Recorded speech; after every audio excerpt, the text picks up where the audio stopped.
arriba, voy a tener una interpretación electrocardiográfica completamente diferente a lo que se debe. Por eso hay teorías basadas en el punto de energía central que dice el tórax. Entonces, como podemos observar, como lo mencionó el doctor, porque realmente lo mencionó bien, tenemos en B1, ¿verdad? En el cuarto espacio intercostal, en el borde derecho del esternón, acá, ¿verdad? B2, el cuarto espacio intercostal en el borde izquierdo del esternón, acá como lo menciono. Ahora, realmente siempre te dicen esto, B3 va a estar entre B2 y B4. Ahora, B4 va a estar en el quinto espacio intercostal izquierdo en la línea medio clavicular. Y aquí entonces, nosotros la posición siempre lo ponemos sobre la costilla. Ahora, en B5, a nivel de B4, en la línea axilar anterior izquierda, B6 a nivel de B4, o sea, cuando dicen a nivel de B4 están hablando del espacio intercostal, ¿verdad? Y B6 a nivel igual del cuarto en la línea axilar media clavicular. Aquí realmente sí, en las precordiales no es algo como lo que esté estandarizado de realizar las precordiales derechas. Hay situaciones, hay circunstancias en las cuales nosotros debemos hacer las precordiales derechas y hasta precordiales posteriores, por ejemplo, en los pacientes que tienen infarto de cara inferior. Casi siempre los pacientes que tienen infarto de cara inferior tienen infarto de cara posterior. Casi siempre casi el 90% de ellos. Entonces siempre nosotros tenemos que indagar un paciente infartado que tiene lesión de cara, que tiene necrosis de cara inferior o lesión de cara inferior, siempre tenemos que hacer derecha y tenemos que hacer posteriores. Eso tiene que estar hecho como Biblia, ¿sí? Igual, pues, y realmente pues no es de tanto la variación, al final simplemente es poner los electrodos y este sería B3, B4.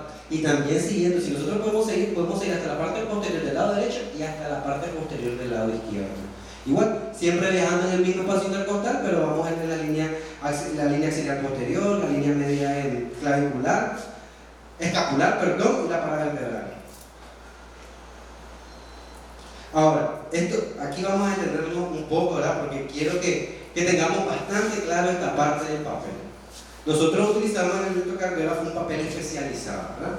Realmente es un papel especializado, un papel fotosensible. ¿Por qué fotosensible? Porque este funciona de una forma de calor y se traspasa a un carbono en el papel y se mancha de esa manera. Ahora, vamos a suponer que tenemos el papel electrocardiógrafo, ¿verdad? Aquí tenemos una porción. Entonces siempre vamos a ver cuadritos chiquitos y cuadritos que son más grandes. Cada cuadrito chiquito, ¿verdad? O cuadrito pequeño mide 1 milímetro cuadrado. Cada uno. O sea, en tamaño 1 milímetro cuadrado. Ahora, si nosotros juntamos 5 de esos cuadritos chiquitos, nosotros vamos a tener un cuadro que son más grandes. Ahora, cuando nosotros vemos el papel, si nosotros lo leemos, ahora como decimos, si nosotros lo vamos a leer de una manera vertical, vamos a hablar de voltaje. O sea, si el trazo electrocardiográfico va para arriba, es un voltaje positivo. Si va para abajo, vamos a hablar de voltaje negativo. Ahora que quede claro, cuando hablamos de estandarización, dentro del voltaje, el papel siempre tiene que estar estandarizado a 10 milivoltios. O sea, 10 milivoltios, que equivale a 1 milivoltio, perdón, que equivalen a 10 milímetros, ¿sí? Entonces, cada cuadrito leído desde acá hacia arriba va a equivaler a 0.1 milivoltios. Por eso es que nosotros vamos a contar, por ejemplo, ¿cuánto mide la R? Mide tantos milivoltios. ¿Cuánto mide la S? Mide tantos milivoltios, contándolo esto, ¿verdad? Ahora, si nosotros vamos a leer el papel en sentido horizontal, vamos a hablar de tiempo. Tiempo. Ahora, cada cuadrito igual que mide 1 milímetro, ¿verdad? Si nosotros lo vemos en la forma horizontal, lo vemos en tiempo, equivalen aquí a 0.04 segundos o 40 milisegundos, como el grafo. Generalmente, casi siempre, la mayoría del libro te habla de 0.04 segundos. ¿Bien? Entonces,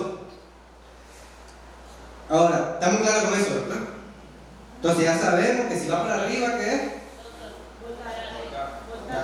Dígame, claro. Sí. Bueno, vamos. Cuando ya está el trazo, ¿cómo voy a saber Aquí tenemos, por ejemplo, aquí les muestro yo un electrocardiograma. Uy, está en el paciente que creo que tiene un hipotiroidismo primario, hipertiroidismo primario porque da. Entonces, si usted tiene el papel aquí, si yo lo leo, o sea, si yo miro la altura o de la onda, yo miro que va para arriba, ¿verdad? Es voltaje. Para arriba es voltaje. Pero si yo lo voy leyendo para acá a lo largo, yo voy midiendo tiempo. Van a ver por qué es importante eso. Porque hay ciertas patologías que nosotros vamos a necesitar hasta saber tomar 6 segundos para ver cuántos complejos QRS en 6 segundos. Es para sacar, por ejemplo, la frecuencia cardíaca en los pacientes que son fibriladores, que tenemos que hacer podemos tomar hasta 30 segundos para hacer el diagnóstico de eso. Pero sabiendo esto, por ejemplo, aquí dice, en el sentido horizontal, quiero que salgamos claro. Oiga, la cosa no es solo pasar la clase, sino que todos salgamos claro. En el sentido horizontal, mide tiempos. Si 5 cuadros grandes equivalen a 1 segundo. Ahora le digo, si cada cuadrito chiquito, doctora, yendo para allá, tiempo. Si cada cuadrito chiquito equivale a 0.4, si nosotros multiplicamos 0.04 por 5, nos da 0.20 segundos. Ahora, todo este cuadro grande equivale a 0.20 segundos. Si yo consigo 5 cuadros de estos grandes, ¿qué voy a hacer? No, si yo tengo 5 cuadros grandes, ¿cuánto tiempo hago? ¿Qué tiempo? 1 segundo. Bueno, multipliquemos 0.20 por 5 para 1. Entonces eso va a ser 1 segundo. Si nosotros tenemos, ahora entonces, por ejemplo aquí, miren, aquí tenemos 1, 2, 3, 4, 5, hasta aquí, esto es 1 segundo. ¿Ya me entienden? Por ejemplo, mira, doctora. Ok, entonces aquí tenemos una zona ampliada, ¿verdad? Pero ahora aquí, usted mira que los cuadros grandes están más resaltados. Los cuadros chiquitos se ven chiquititos ahí. Ahora, si nosotros juntamos 5 cuadros de estos grandes, 1, 2, 3, 4, 5, esos 5 cuadros, dentro de ese lapso de trazo, ahí hay 1 segundo. ¿Sí? ¿Estamos claros? Ok. Entonces, y si yo le digo a usted que me dé 5 segundos, ¿cuántos cuadros serían?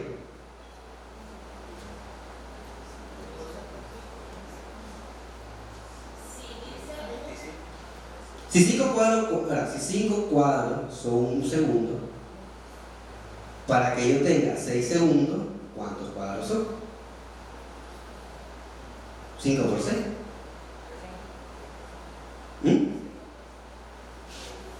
Entonces esa es la cantidad de cuadros que va a contar para que usted haga 6 segundos para allá. ¿Me entiende? ¿Segura?